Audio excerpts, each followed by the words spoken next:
Velkommen til en hurtig filmisk rundvisning på Ignatius.dk. Bjørn Ignatius Øckenholts Billedkunstskole på Halmtorvet.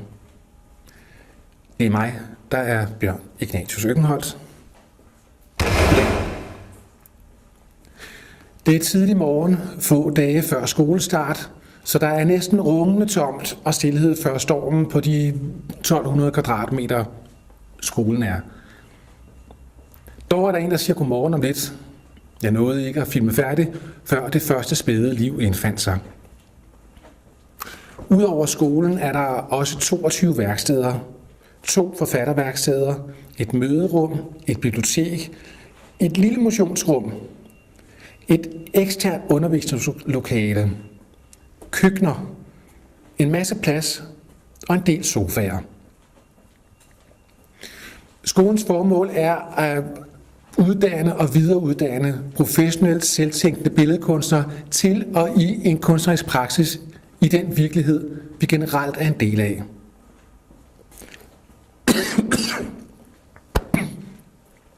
Undskyld. Der arbejdes almindeligvis med et bredt spekter af discipliner og tankesæt, og uanset hvad man arbejder med, vil man stifte bekendtskab med andre måder at formulere sig kunstnerisk på. Om ikke andet, så på et teoretisk plan.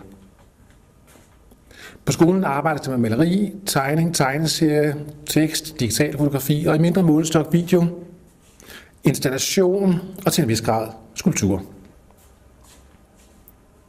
Der er plads til 16 studerende i huset per måned, og man kan være tilmeldt et helt forløb eller tage enkelte perioder, som nu tid, lyst og økonomi gør det muligt. Og så er der værkstederne. Snit kan man leje for kortere eller længere tid, og er man inde, har man mulighed for at være med til møderne på skolen, de foredrag, der er, og de filmaftener, der kommer.